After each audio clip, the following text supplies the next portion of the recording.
Dans le nom de Yeshua Amashia, aimables téléspectateurs, nous vous aimons beaucoup. Bienvenue dans Recevez la vie, une production de la grande communauté Arche Source de Vie, qui est bien sûr dirigée par le couple évêque Israël Monga. Papa, shalom. Shalom, maman. Si. Comment vous allez? Je vais à merveille. Waouh, nous rendons grâce à Dieu. Oui. Parce que nous sommes à Kinshasa. À Kinshasa, oui. Pour une mission évangélique. Évangélique, bien sûr. Wow. Chez votre frère dans le Seigneur, propre. Ouais. C'est les couples. Le révérend pasteur Ndouzi et maman Hélène. Oui, oui. Une salutation. Soyez bénis, Wow. que Dieu vous garde, vous donne une longue vie. Amen. Avec tout ce qu'ils font pour le Seigneur. Oui. C'est du bon travail, maman. Si. Moi, je vois que vous avez même esprit Pascal Boumbachi. Il y a une telle chose pour le Seigneur. Oui. Une grande maison pour le Seigneur. Oui. Et on arrive ici à Kinshasa. Waouh, on s'est dit, les Seigneurs. Tout à fait. Nous sommes des frères. Vous êtes des frères, hein? Oui.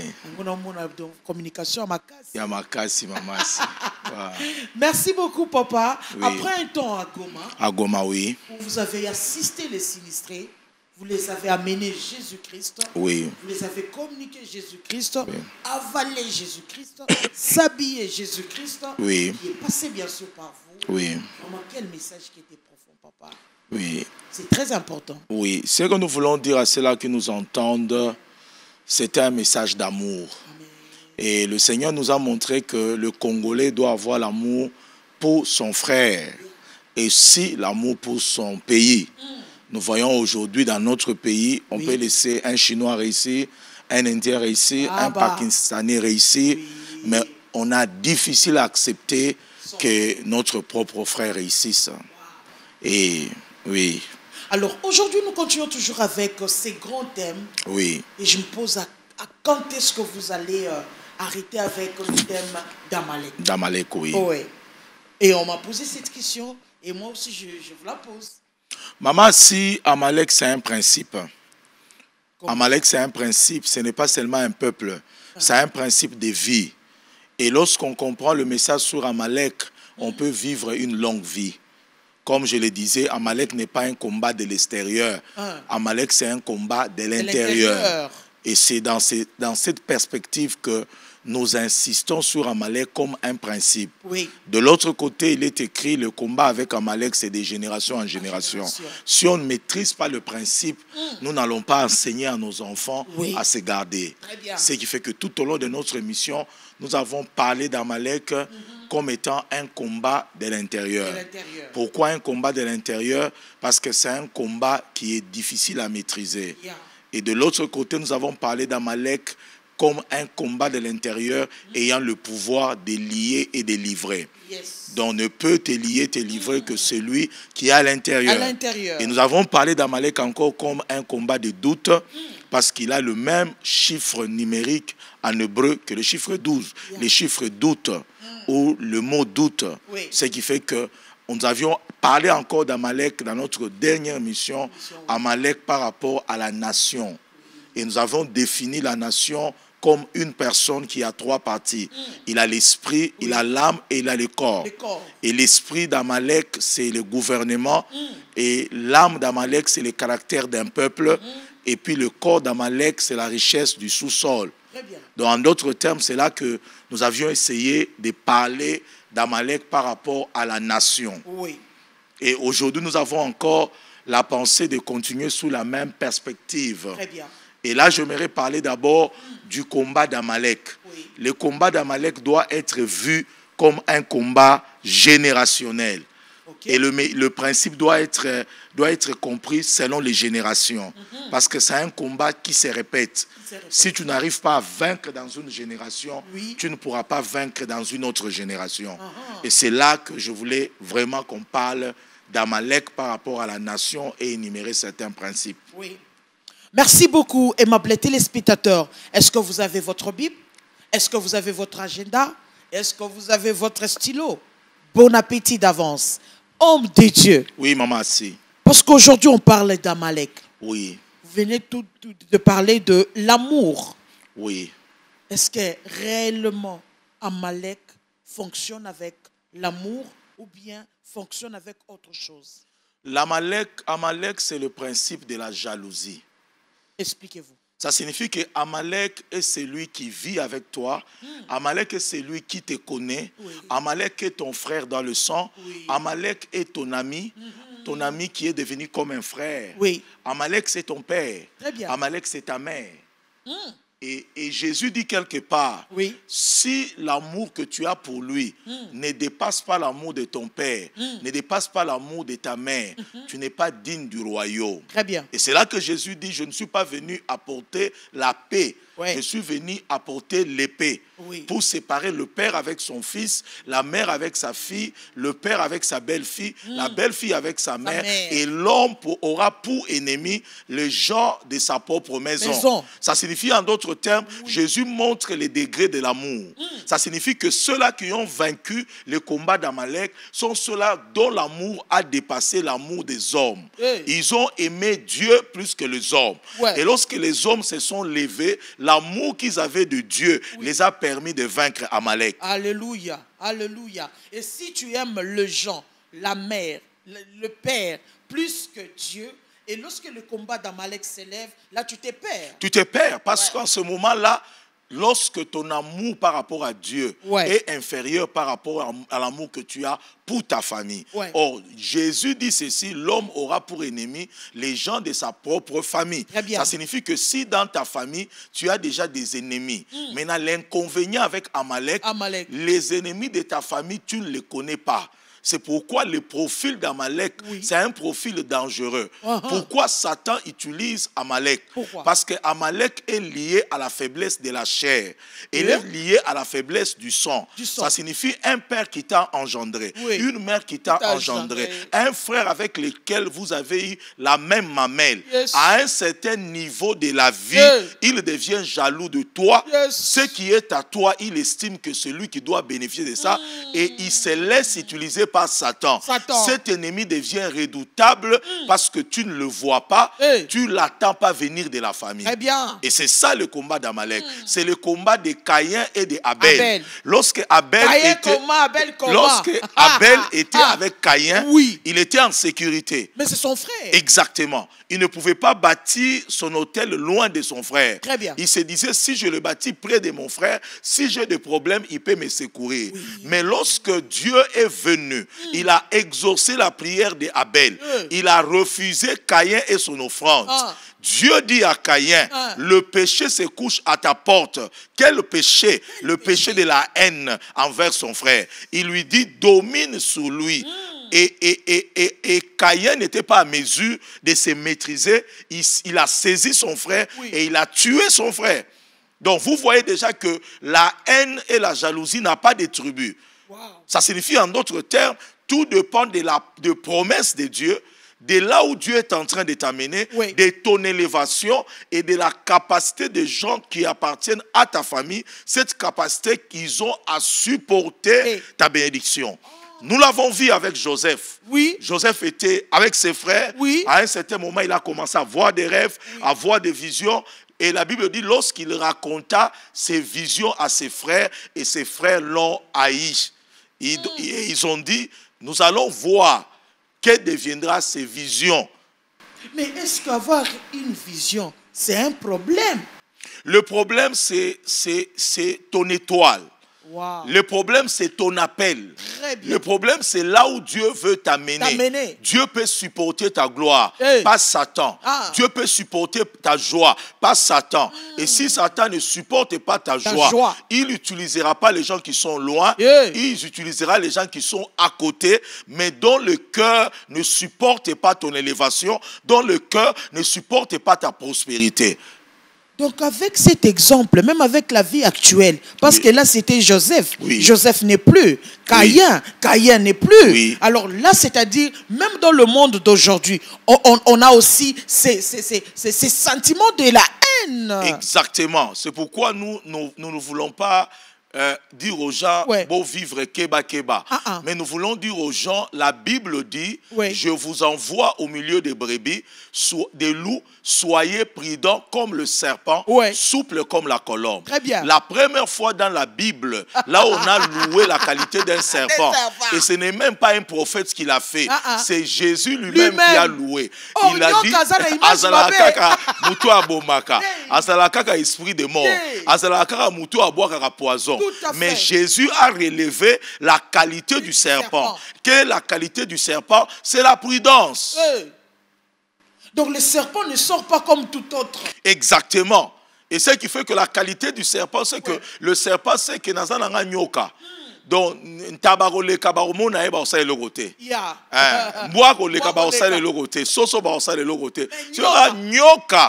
Ata mutu azole kana balabala ozali banga bandiko bwaka. Donc, lorsque le serpent doit sortir pour attraper sa nourriture, il sort pour un objectif. Aller attraper à manger et rentrer dans son trou. Jésus voulait dire en d'autres termes, vous êtes dans un monde qui ne vous appartient pas. Je vous laisse dans le monde, mais vous n'êtes pas du monde. Lorsque vous allez vivre dans le monde, que je vous bénisse, que je vous élève, que je vous donne l'argent.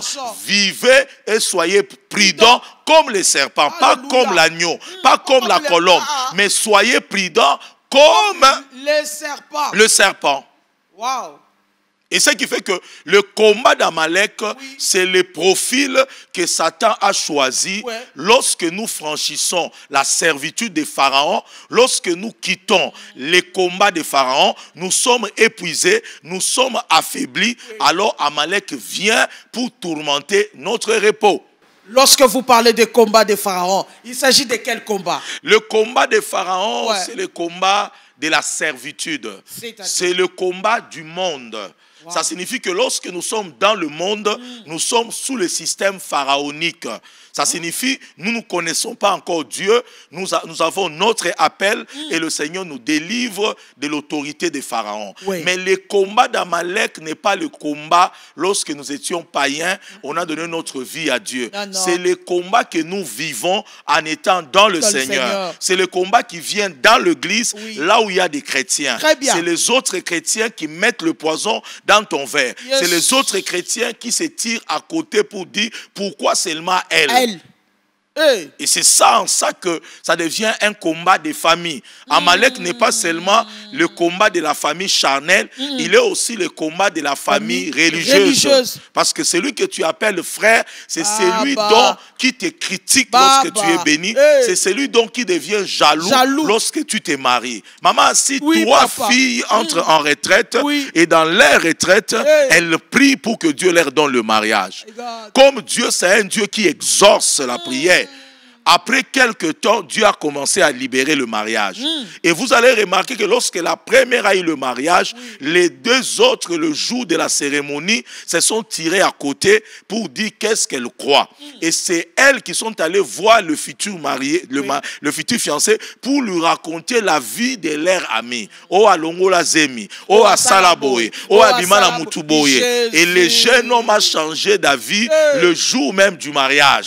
Et ce qui fait que ce sont des sœurs en Christ qui se sont dit, mettons-nous ensemble, prions. Mais lorsque l'une a été bénie, les deux autres n'ont pas supporté. Et je vais dire à quelqu'un qui m'entend, je suis venu te dire, quelle que soit la jalousie, quelle que soit la haine, cette année le Seigneur va t'élever. Ce que Dieu a dit, il accomplira. Amalek tombe dans ta vie, dans le nom puissant de Jésus. Lorsque vous parlez d'Amalek, homme de Dieu, lorsque vous parlez de la haine, le sentiment le plus proche de la haine, c'est l'amour. Exactement. Maman, qu'est-ce que je vais dire en d'autres termes? Prenons l'exemple de Moïse. Le plus grand combat de Moïse n'était pas le combat de délivrer le peuple d'Israël. C'était le combat du cœur. Très bien. Moïse était un homme qui avait l'appel. Très bien. Et son appel était lié à un kairos. Et le kairos, c'est le temps de Dieu. Et le temps de Dieu est lié à deux choses. La première des choses, il y a la révélation de Dieu, qui est la pensée de Dieu. La deuxième des choses, c'est l'action de Dieu. Lorsque le temps de Dieu arrive, la révélation et l'action de Dieu se mettent ensemble. Expliquez-vous. Ça signifie que le kairos de Dieu, c'est le temps de Dieu. Lorsque le temps de Dieu arrive, la pensée de Dieu et l'action de Dieu se mettent ensemble. Ils se mettent ensemble pour faire quoi? Ça signifie en d'autres termes, lorsque Moïse est allé défendre ses frères qui se battaient contre les Égyptiens, ils lui ont dit: tu veux nous tuer comme tu as tué un autre Égyptien. Alors que lui sentait en lui le sentiment de défendre ses propres frères. Mais ses propres frères n'ont pas cru en lui. Et c'est ce qui a provoqué sa fuite. Ce qui a amené Moïse à quitter l'Égypte, ce n'était pas un combat contre un Égyptien. C'était l'accusation des personnes qui étaient censées lui faire confiance, dont il a été loin pour leur apporter la délivrance. Mais le combat, là, c'était pour ses frères.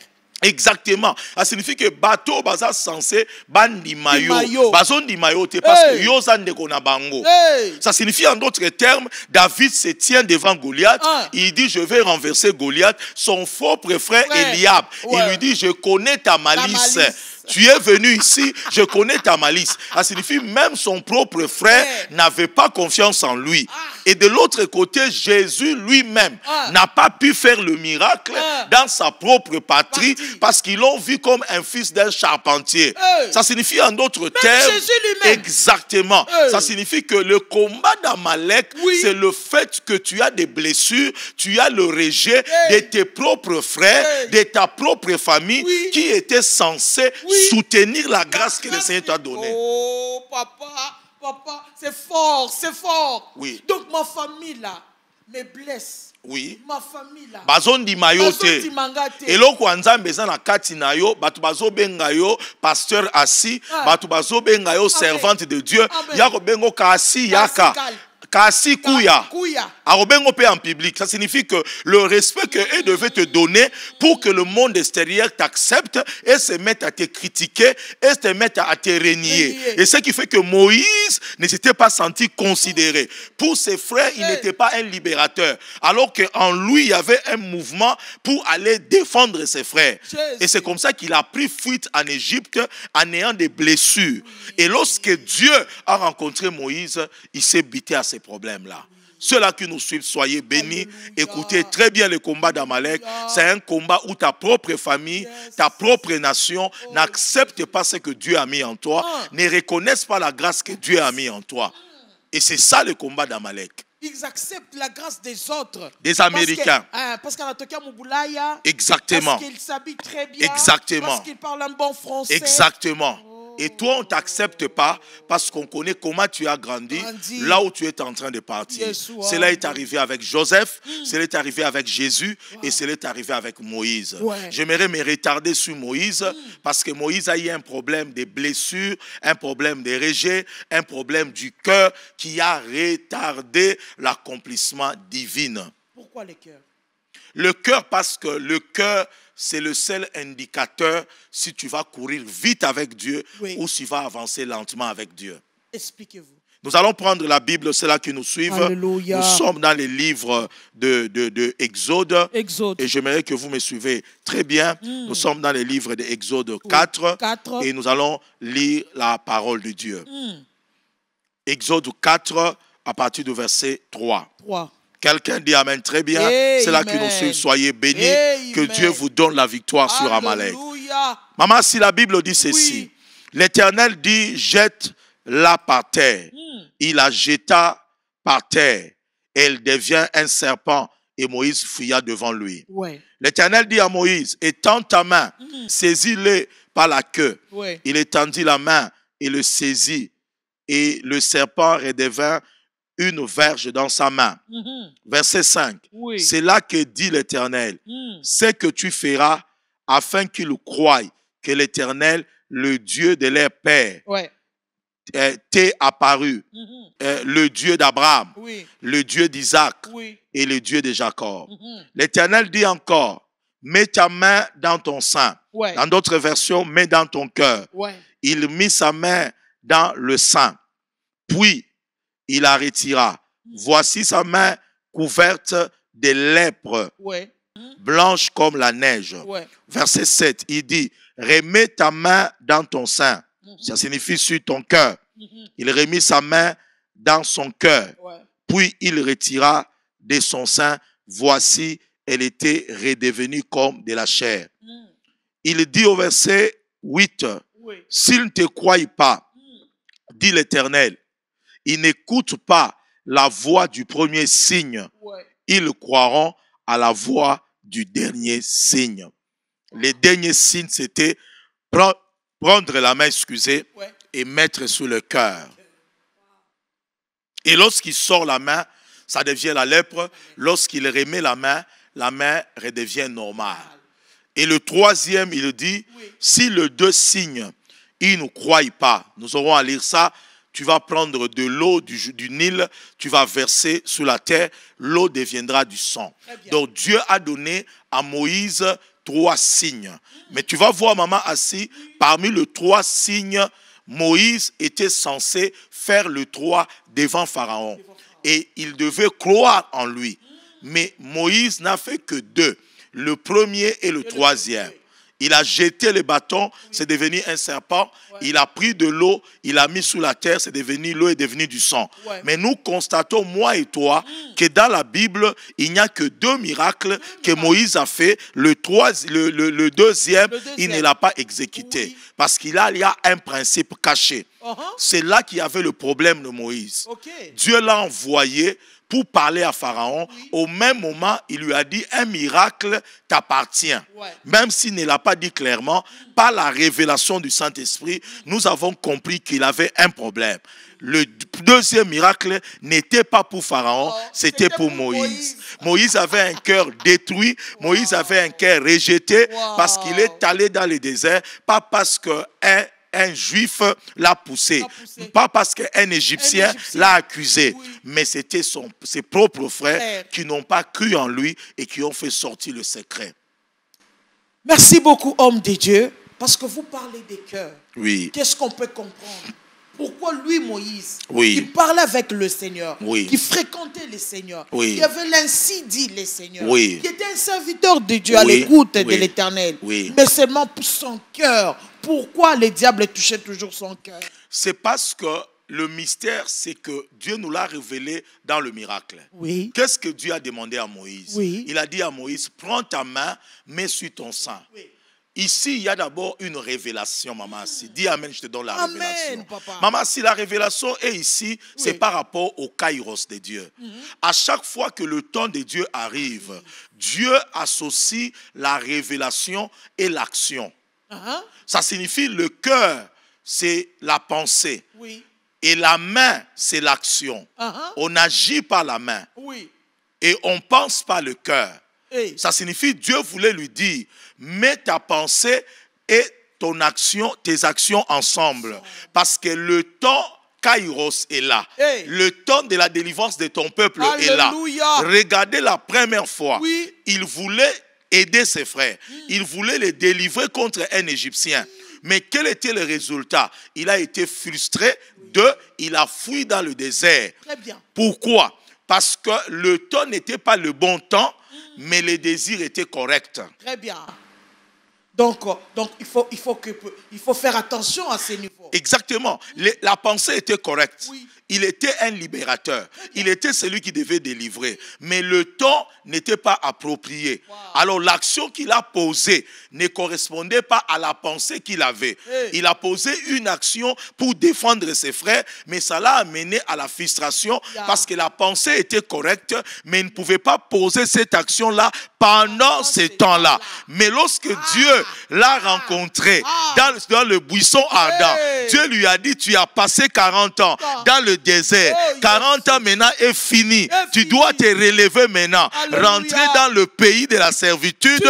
Libérer ta famille. Libérer tes frères. Je veux dire à quelqu'un qui m'entend, le temps est arrivé que ta famille découvre ton Dieu. Le temps est arrivé que tu puisses penser et agir de manière à libérer ta famille de la pauvreté, de la stérilité, des réclamations. Tu as été appelé par ça.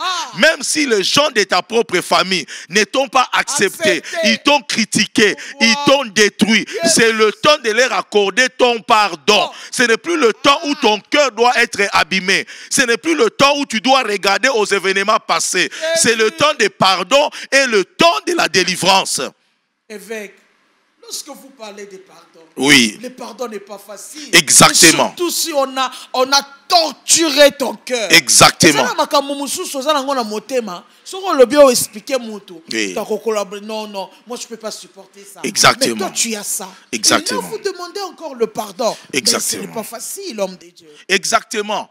Regardez la technologie spirituelle de Dieu. Oui. Lorsqu'il lui dit, mets la main sur ton cœur. Oui. Il voulait lui dire, concilie maintenant ta pensée avec ton action, parce que le temps des rémas de Dieu, de la délivrance de ses peuples est arrivé. Ça signifie, si tu penses, et ce que tu penses correspond à tes actions, tu amèneras la délivrance parce que le temps est là. Wow. Et c'est là que j'ai expliqué, lorsque le temps est arrivé, oui, le Seigneur devait mettre le bâton, la puissance de la délivrance dans sa main. Ouais. Mais ce qui le trahissait, c'était le tas de son cœur.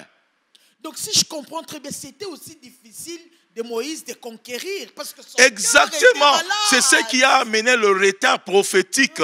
C'est pourquoi les combats d'Amalek amènent le retard. Ça empêche Dieu d'agir parce que Amalek a créé des blessures dans ton cœur. Amalek a détruit ton cœur. Il est de ta famille. Il est de ta tribu. Il est ton ami intime. Il a détruit ton cœur. Maintenant, lorsque le temps de l'accomplissement de ce que Dieu attend de toi, ce que Dieu veut faire avec toi arrive, tu as déjà un cœur abîmé et tu ne sais plus tenir le bâton. Oui. Écoutez-moi, maman, assis. Oui, le bâton de Moïse, il avait ça tous ces temps. Ce bâton ne changeait rien, n'apportait ni délivrance. Moïse était un berger. Il avait un bâton. C'est le même bâton que Dieu lui a dit, va maintenant délivrer. Dieu ne lui a pas donné un autre bâton. Dieu opère toujours avec ce que tu as. Ce que tu as chaque jour là. C'est ce que Dieu va utiliser. Lorsque Dieu te saisit, ce que tu as devient extraordinaire. Alléluia. Avant, le même bâton ne délivrait personne. Mais c'est le même bâton qui a fendu la mer rouge. Le problème seulement, c'est qu'il avait le bâton, il avait la main, mais son cœur était abîmé. Je vais dire en d'autres termes, lorsque le cœur d'une personne est détruite, il ne peut pas apprécier la grâce. Il peut avoir la grâce dans le mariage. Il peut même avoir la beauté que les autres envient. Il peut même avoir un homme que les autres envient. Mais parce que motema na eza akobeba. Et bébi na ba choc. Et bébi na ba rejet. Moïse a été rejeté par ses propres frères. Ce sont ses propres frères qui ont révélé ses faiblesses. Il avait un passé. Il avait tué. Il était meurtrier. Et c'était un secret caché. Ce sont ceux-là pour lesquels Dieu a oint pour les délivrer qui l'ont trahi. C'est pourquoi combat Amalek et bébi saka motema et motema so mareta par rapport à l'accomplissement, il y a promesse ya Nzambe. Oui. Oui. Oui. Oui. Mais c'est pas facile. Oui. Oui. Comme l'exemple que vous avez donné. Comme j'ai donné, oui. C'était quoi encore l'histoire? Cette femme-là, je l'ai rencontrée dans un hôpital à Lubumbashi. J'étais encore jeune dans le ministère et on m'a recommandé pour aller prier pour la dame. Oui. Et lorsque je suis arrivé, j'ai prié pour elle et j'ai senti qu'il fallait qu'il pardonne. Oui. Et elle a commencé à dire, c'est trop facile. Je ne peux pas pardonner cet homme. Et cet homme-là, c'est qui? C'est un homme qui lui a fait 6 enfants et qui était pratiquement son premier homme qu'il a connu. Et cet homme-là l'a abandonné. Et il est allé prendre une jeune fille qui était en face.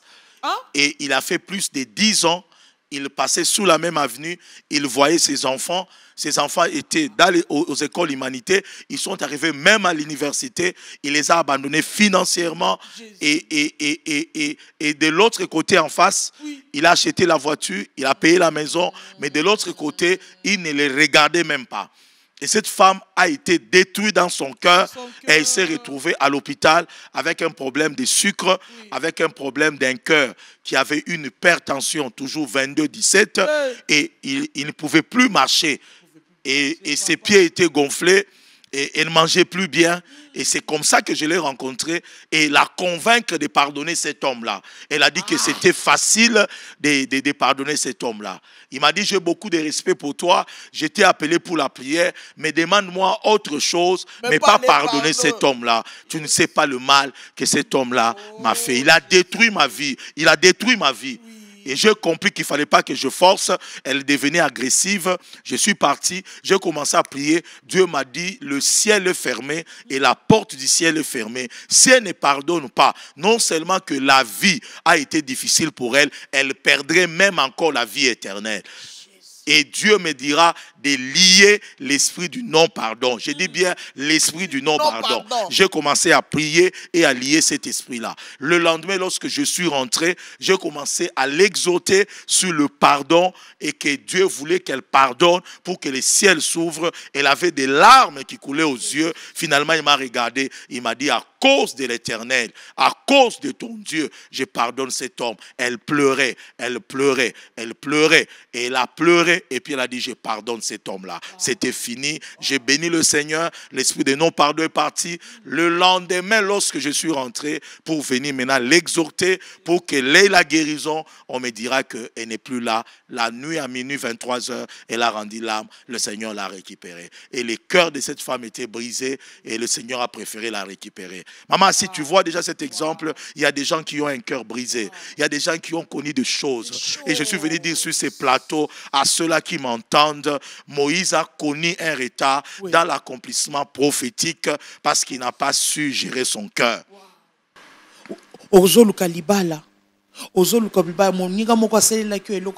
Oui.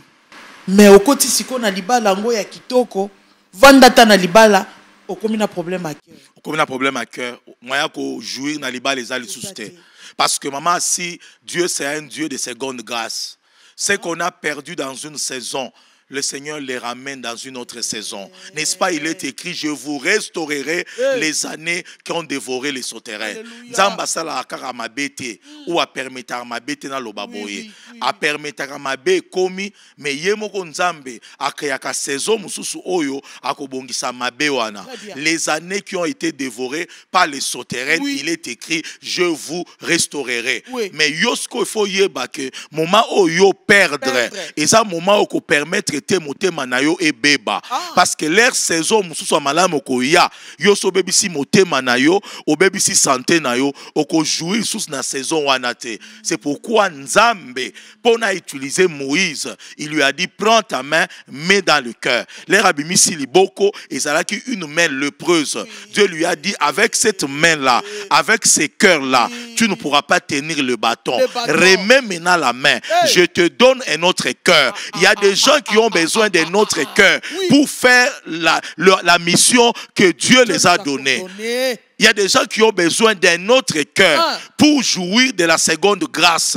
Et c'est pourquoi la Bible dit, je te donnerai un cœur nouveau. Je mettrai en toi un esprit nouveau. Alors si tu veux toujours regarder dans le passé, regarder aux blessures du passé, tu ne pourras pas jouir de l'avenir. La Bible dit ceci, c'est là qui me suivent, ne vous souvenez plus des événements passés. Oubliez ce qui est ancien. Voici, je suis au point de faire quelque chose, de tracer un chemin dans la solitude. Il y avait la solitude, il y avait le souci, il y avait la désolation. Mais moi, je te demande, je vais tracer un chemin, mais aussi longtemps que tu n'oublies pas le passé, tu n'oublies pas ce que tu as vécu. C'est difficile que je trace un chemin.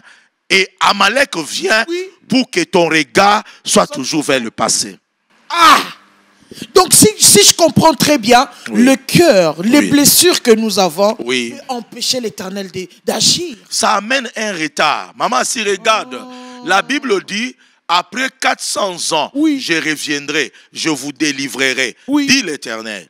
Mais ils sont sortis pas à 400 ans, ils sont sortis à 430 ans. Il y a eu un retard de 30 ans. Et nous avons voulu savoir pourquoi ce retard. Le chiffre 30, c'est le chiffre de la préparation ministérielle. Jésus s'est préparé pendant 30 ans. Ça signifie en d'autres termes, il y a eu un retard de leadership. Ça signifie celui qui devait être un leader a répondu à Dieu en retard. Parce qu'il avait un problème du cœur. Parce que les yeux étaient tournés à ses déceptions. Yozo zongi sanga wapi. Ceux qui n'ont pas le désert, ils à cause de Bango. Peuple méchant, peuple ingrat. Nzamba lobe za pona ba ingrat wana. O nganzambe na bengi yo, o limbisa, o délivrer bango. Chose qui n'est pas facile. Qui n'est pas facile. Et Dieu devait guérir son cœur. Et je veux dire à quelqu'un, garde ton cœur plus que toute autre chose, parce que de lui viennent les sources de la vie. La vie dépend du cœur. Garde ton cœur plus que ta main. Garde ton cœur plus que tes pieds. Garde ton cœur plus que ta tête. Garde ton cœur plus que ton mariage. Garde ton cœur plus que ta femme. Garde ton cœur plus que ton mari. Garde ton cœur plus que tes enfants. Garde ton cœur plus que même ton église. Garde ton cœur plus que même ton ministère. Non. Tu ne seras un bon père que lorsque ton cœur est bien. Si ton cœur est abîmé, tu commenceras à crier sur tes enfants, tu commenceras à taper tes enfants. Si ton cœur est abîmé, tu ne sauras pas parler à ta femme calmement. Si ton cœur est abîmé, tu ne sauras pas supporter le ministère. Si ton cœur est abîmé, tu ne pourras pas être une bénédiction pour une personne.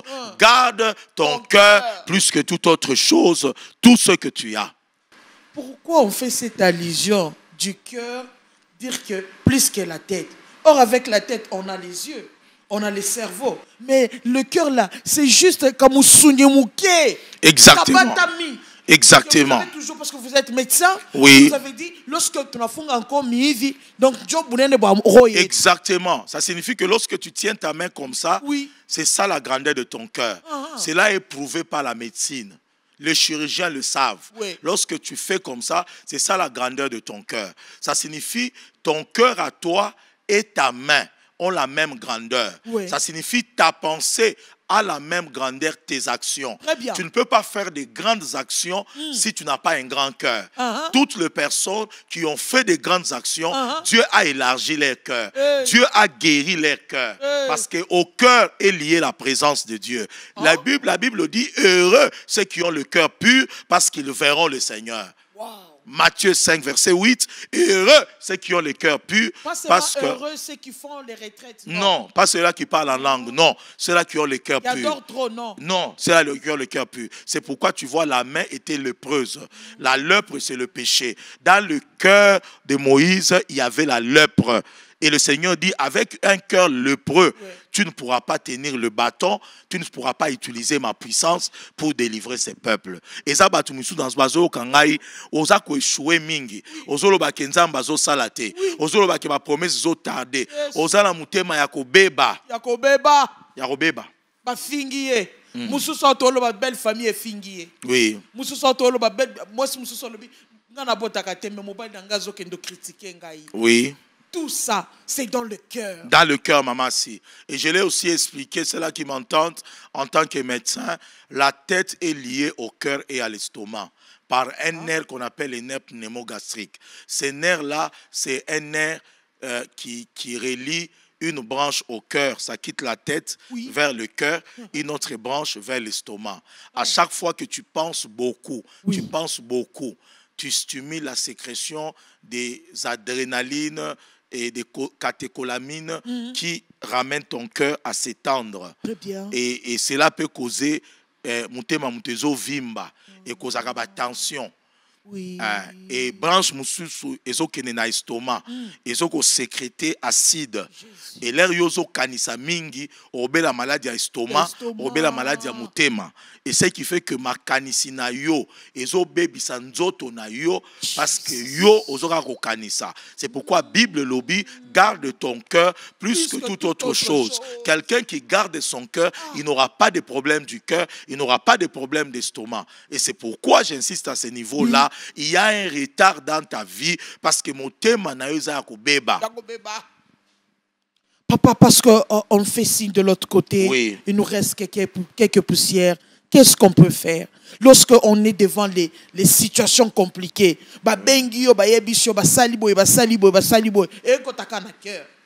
Basali autant ozomona mobali akei ozomona e ovandaka na cœur. Ce que tout ça la ndeni. Maman, si ce que je veux dire à ceux-là qui m'entendent, soyez bénis de partout, là où vous nous suivez. Je me résume à une phrase dans le livre d'Exode 14, versets 13 à 14. Dieu dit à Moïse, dis au peuple de ne pas craindre.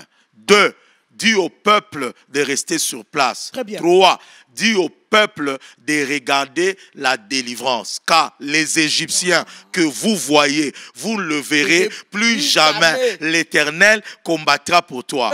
Problème no ya motema. Ezali bato yo bazo créer ba problème wana. Bato wala balingi motema na yo ebeba. Pona nzambe ye a utiliser yo lisusu te. Pona ye nzambe a sela yo lisusu te. Pona ye nzambe a accompli ba promesse lisusu te. Bato wana nde basaka ko combattre yo. Yango nzamba lui basaba ennemi na yo. Basaba égyptien, basaba Amalek. En notre temps ba Amalek wala bozo mona. Boko mona ka bango lisusu te. Sikoyo yo tika kobanga. Kobanga pona bana na yo te. Kobanga pona avenir na yo te. Kobanga pona vie na yo te. Okokufa lelo te. Tu ne mourras pas maintenant. Toi enlève la peur. Enlève la peur. 2, reste en place. 3, regarde. Lorsqu'on dit à quelqu'un de regarder, ça signifie c'est quelqu'un qui regardait par terre. C'est quelqu'un qui avait l'esprit de mort. C'est quelqu'un qui avait la honte. Maintenant, Dieu te dit, lève les yeux. Talabango. Lorsque les ennemis viennent, tu ne sais pas le regarder. Parce que ta vie à toi ne te permet pas de regarder. Maintenant, Dieu te dit, le temps est arrivé où vous allez vous rencontrer. Tu vas les regarder. Parce que ce sera la dernière fois que tu le verras. Les Égyptiens que tu vois, tu ne le verras plus. Le Seigneur combattra pour toi. Je vais dire à quelqu'un, Longola misunase. Longola soni. Regarde tes ennemis. Parce que ta délivrance est en train d'arriver. C'est là qui ont détruit ta vie et détruit ton cœur. Tu ne le verras plus jamais. Regarde, regarde. Et c'est là que j'ai expliqué, maman, si nous devons faire confiance à l'Éternel. Et lorsqu'il les a demandé, regardez, c'était quoi? C'était, il y avait l'obstacle et derrière, il venait pour t'achever. C'est toujours lorsque tu te sens, tu es bloqué de toutes parts et ton ennemi s'élève maintenant pour t'achever. C'est là que Job dit, je sais une seule chose, même si je peux souffrir, même si mon ennemi peut s'élever, mon Rédempteur est vivant, il s'élèvera, même le dernier. Je veux dire à quelqu'un, ton Dieu est en train de s'élever. À nous aussi la tête, ton Dieu est en train de s'élever. Il dit, regarde. Je veux dire à quelqu'un, la honte est en train de s'arrêter dans ta vie. La peur est en train de s'arrêter dans ta vie. Il dit, lève les yeux et regarde tes ennemis. Tel que tu le vois, tu ne le verras plus jamais. Donc plus jamais, Wana. C'est-à-dire vont plus exister. Ça signifie qu'il y a 2 phases. Je vais terminer par là. La première phase, j'étais libéré. Et la deuxième phase, je vais te délivrer maintenant. Expliquez-vous. Ça signifie en d'autres termes, papa. Pharaon était vivant, sa femme était vivante, son armée était intacte, Dieu n'a tué que ses premiers-nés. Et lorsque le premier-né est mort, Pharaon les a accordé la liberté et non la délivrance. Pourquoi? Ça signifie en d'autres termes, ils étaient toujours sur le même territoire que Pharaon contrôlait.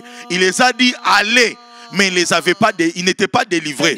Il avait toujours le contrôle sur eux. À chaque fois qu'ils avaient des problèmes, ils rencontraient un obstacle. Ils avaient tendance à rentrer en Égypte. Nous supposons même manger les conquêtes sauvages, manger dans la servitude, que venir mourir ici. Au désert. Et ça signifie en d'autres termes, ils étaient libérés, mais ils n'étaient pas délivrés de l'intérieur. Et cette génération-là ne connaissait pas l'Éternel. La génération qui connaissait Dieu, c'est la génération qui était déjà morte, la génération de Joseph. Et Dieu était obligé de leur montrer, je suis le Dieu, non seulement qui libère, le Dieu qui délivre. Et qu'est-ce qui est... Il les a même délivrés. Il les a délivrés. C'était devant la mer Rouge. La délivrance est liée à la mort de Pharaon, alors que la libération est liée à la mort du premier-né. C'est quel mystère? C'est le mystère d'Ésaïe 61.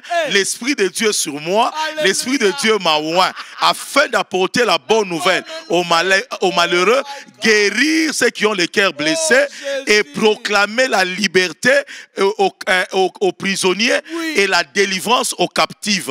Si vous lisez très bien, il y a deux mots. Après la restauration du cœur de Moïse est venue la libération. Après la libération est venue la délivrance. Après la délivrance est venue une année de grâce.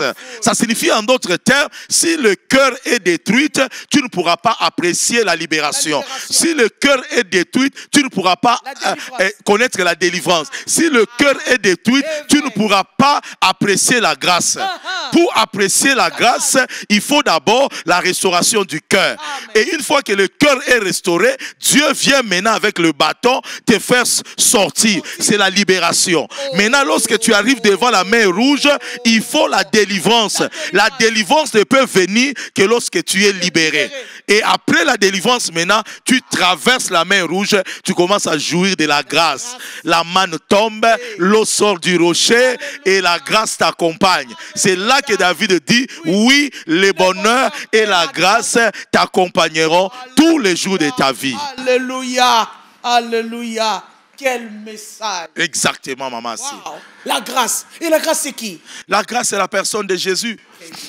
Wow. La grâce, c'est la personne de Jésus. Ceux-là qui ont quitté l'Égypte, ils ont joui de la grâce. Ceux-là qui n'ont pas traversé la mer rouge, ils n'ont pas joui de la grâce. Et tout chrétien jouit de la grâce lorsqu'il passe par cette étape-là. La restauration du cœur.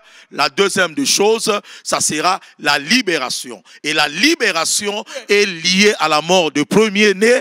La délivrance est liée à la mort de Pharaon. Là encore, c'est un mystère. Là encore, c'est un mystère. Là encore, c'est un mystère. Pourquoi c'est mal lié la liberté au Fils et la délivrance au Père? Parce que Dieu travaille dans un système d'arrêter la continuité du combat de Pharaon. Ça signifie la mort d'un sorcier, la mort d'un magicien n'arrête pas le combat. Le combat peut descendre à tes enfants. Parce que chaque fois qu'un sorcier vieillit, il transmet son pouvoir à un autre sorcier plus jeune. Et la plupart, c'est toujours un fils aîné qui prend la haine de son père, qui prend le pouvoir de son père, qui continue à tourmenter la famille. Et ce qui fait que ton combat devient le combat de tes enfants avec quelqu'un de leur génération parce qu'on les a transmis le pouvoir. Or, Dieu étant intelligent dans le principe de la libération et dans le principe de la délivrance, comment Dieu fait? Il tue d'abord celui qui doit avoir le pouvoir de Pharaon, qui est son premier-né. Et lorsqu'il le tue, c'est la libération. Il laisse aller le peuple. Mais Pharaon sait que si le peuple part, je vais le poursuivre. Mais lorsque Pharaon le poursuit, Dieu apporte la délivrance en tuant Pharaon. En ce moment-là, le pouvoir de Pharaon n'a plus personne, n'a plus un héritier et le combat s'arrête. Il n'y aura plus de générations qui connaîtront le combat de Pharaon. Ainsi, Pharaon, dans la mer rouge, le pouvoir est resté. Dans la mer rouge, les successeurs est déjà mort avant et ce qui fait que le combat s'arrête à une génération. Je vais dire à quelqu'un qui m'entend très bien, le combat de ta vie, le combat de ton ministère est en train de s'arrêter maintenant. Ma prière à moi que ton cœur soit restauré. Ma prière à moi que ton cœur soit guéri. La Bible dit il leur envoya sa parole et sa parole les guérit. Je ne sais pas qu'est-ce que tu as vécu dans ton passé. Je ne sais pas qui a détruit ton cœur. Je ne sais pas comment tu as été détruit dans ton enfance. Je suis venu dire à quelqu'un que le Seigneur guérisse ton cœur.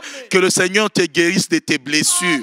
Après qu'il t'aura guéri, que le Seigneur accomplisse des grandes choses avec toi. J'ai pris dans le nom puissant de Jésus. Tout celui qui m'entend. La Bible dit l'Esprit de l'Éternel est sur moi. Il m'a oint afin de proclamer la guérison. Sois guéri au nom de Jésus. Sois guéri au nom de Jésus. Tout celui qui m'entend, quelle que soit la servitude, quelle que soit l'oppression dans ta vie, quels que soient les géants qui dominent sur toi, je vois son trône tomber au nom de Jésus et je te vois libéré. Que mon Dieu te libère. Que mon Dieu te restaure. Que mon Dieu t'amène à avoir une percée. Dans le nom puissant de Jésus, que les malades soient guéris, Ceux-là qui ont des problèmes, soyez restaurés au nom puissant de Jésus. Je viens ainsi de prier et je dis Amen. Amen. Wow. Wow, wow. Father, thank you, Merci, thank you, thank you. Merci. Nous rendons grâce à Dieu pour Merci, ces messages, Jésus. aimables téléspectateurs. Merci. Un moment fort dans la présence Merci, de Dieu. Jésus. Un message sur le pardon. Merci Jésus. Et ça, un message rare. Tout à fait. Bénédiction, Merci, visa, Jésus. tout ça. Merci, Mais Jésus. ce que Merci, Jésus. le pardon, l'amour. Alléluia. Franchement, Alléluia. franchement, que le Alléluia. Seigneur vous restaure encore. Merci, maman. Vous êtes un don de l'Éternel Amen, amen. pour nous, Amen. pour la nation. Amen. Peuple de Dieu, nous sommes arrivés à la fin de notre entretien. Merci Jésus. J'avais reçu pour vous les visionnaires de la communauté Arche Source de Vie, évêque Israël Monga, qui a eu à nous parler sur Amalek. N'hésitez quand est-ce qu'on va terminer. Merci Jésus. Laissez que la puissance de l'Éternel domine vos cœurs. Merci. Les numéros sont affichés. Merci Jésus. Les adresses électroniques Merci, sont Jésus. affichées. Merci, Appelez Jésus. l'homme de Dieu. Venez. Merci, Jésus. Nous sommes là chaque jeudi, chaque mardi et jeudi, de 16h à 18h. Merci, Et dimanche, nous avons nos deux cultes. Le Merci, premier culte Jésus. commence à 8h et le deuxième culte Merci, Jésus. commence à 10h30. Merci Jésus. Nous sommes sur Biaï, tronçon qu'il est la balanda de la Révolution, Merci, dans la province du Haut-Katanga Merci, et toujours au Congo. Et là, nous sommes à Kinshasa, chez le frère propre de mon papa. Guise, Prince de paix. Merci beaucoup. Merci. Nous vous aimons beaucoup. Que le Seigneur vous soit favorable. Merci.